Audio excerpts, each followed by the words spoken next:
You know, I had this patient, she's 25 years old. She weighed 325 pounds. And she came in and she did my program. The first month, she lost absolutely no weight. But she wasn't unhappy because her cravings were gone, she was sleeping better, she had lots of energy, her skin tone was much better.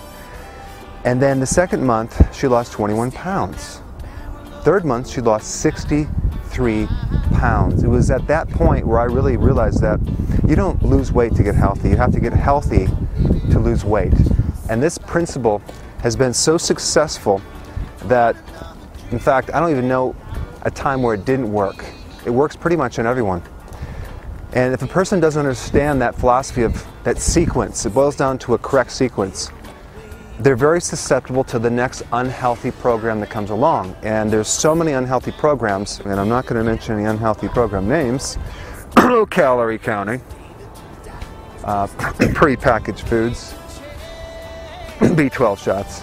All these programs don't necessarily get you healthy. The foundation of getting healthy is actually nutrients. So unless the person has the nutrition in those calories, you never have increased the health. In fact, the cravings won't go away either. One of the reasons why people have cravings has to do with nutrients. Do they have nutrients in the calories or not? If you stimulate the body with B12 shots and all sorts of diet drinks, you won't necessarily improve the person's health. So the first principle that you need to know is that you need to get healthy, then lose the weight. So one of the things I want to talk about is the adrenal body type. The adrenal gland monitors stress. It counters stress. So all the stress in your body is reacted to by the adrenal gland hormone. So there's a couple things you need to know about stress. Stress is accumulative. Old injuries, infections, there's no difference, no reaction difference between having a loss of a loved one and getting hit by a car. It's the same reaction on the adrenals. So all stress is accumulative. And one of the things that we found with the adrenals is that the adrenal gland tends to keep the body in a constant state of stress. And that interferes with sleep. So let's take a look at sleep here. And we have this time picture. This is midnight, and this is noon. And this is when you sleep. Take a look at these waves right here. This is the hormone called growth hormone, and this is where you burn all of the fat. You don't really burn any of the fat during the day.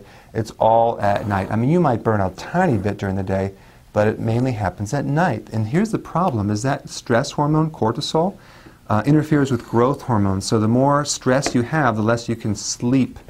In fact, let's just take a look at something right here. When you go to sleep, there are 4 waves, or what's called circadian rhythms, that one goes through. These are 90-minute cycles.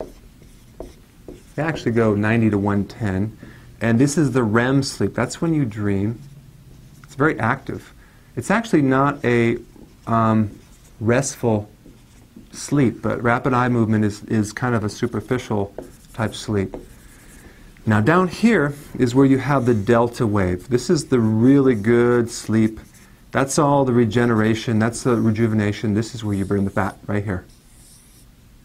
What you do during the day, like how you exercise, all that, affects you at night when you're sleeping. In fact, all the exercise and the eating good things that you do during the day will end up burning fat 14 to 48 hours later when you're sleeping. So sleeping is a very, very, very important part of burning fat. In fact, if you're not sleeping and you burn all the fat when you're sleeping, then it's obvious what's causing the problem. But the sleep cycles are important to remember, and also just to realize that getting the proper sleep. When people sleep, they go to bed like at 1, you miss the wave. So you never get that full rejuvenation. With the adrenal body type, they can't really get to sleep. If they don't go to sleep by a certain time, they miss the wave, and now it takes like 90 minutes to finally get into that sleep. There's something else I want to show you. I'm going to draw a body here. This is my great handwriting here. Here's what we found. your body accumulates stress. So it's very important when evaluating someone that we look at the accumulated stress, physical stress, as it relates to their sleep patterns. So let's say they broke their nose, or they get hit in the nose, or they got hit in the head. They broke an arm, they had a whiplash injury, they had 3 children with a C-section, they fell on their knees many times, sprained ankles, they fell on their tailbone, which locks up the back of the neck right here. See what happens when you injure a part of your body, the force gets stuck on the next bone over. So if you fell on your hand, your elbow will start hurting, or your shoulder. So let's say they had that, they fractured a rib, they have their gallbladder removed, appendix removed, tonsil removed, sinus problems, asthma. These are all the questions that I'm interested in knowing about, because that's the stuff that is still stuck there. So the body, especially the adrenal gland circuits, tend to keep the pain, or not just the pain, but the energy stuck in these different points. So we do what's called acupressure. And the acupressure is a technique to release this old stress from old infections or old injuries. And when you release that stress, and it's done in a very unique way, we don't actually press on the old injury. We release it with a technique called ASET, Acupressure Stress Elimination Technique.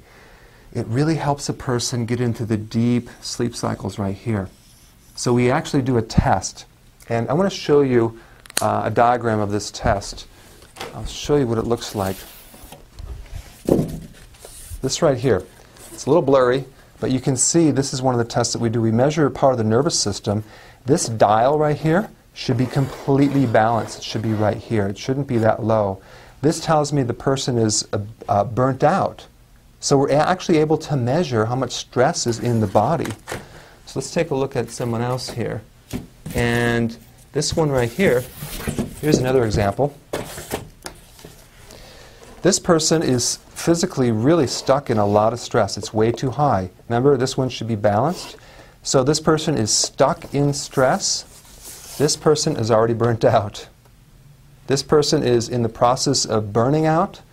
This person already achieved burnout. So the reason why we do this test is we're able to measure how much stress is in your body. And we use this as our feedback to when we do the technique, acupressure. We do before and after, so we're able to see the stress coming out of the body. The thing that most people focus on is they're tired and they try to stimulate their body with a B12 shot or a caffeine or something like that. We have a different approach. We're extracting old stress from the body that makes the graph get better and pulls the stress out and allows the person to sleep better. That's part of our program. Now, if the person has good graphs, we don't do that.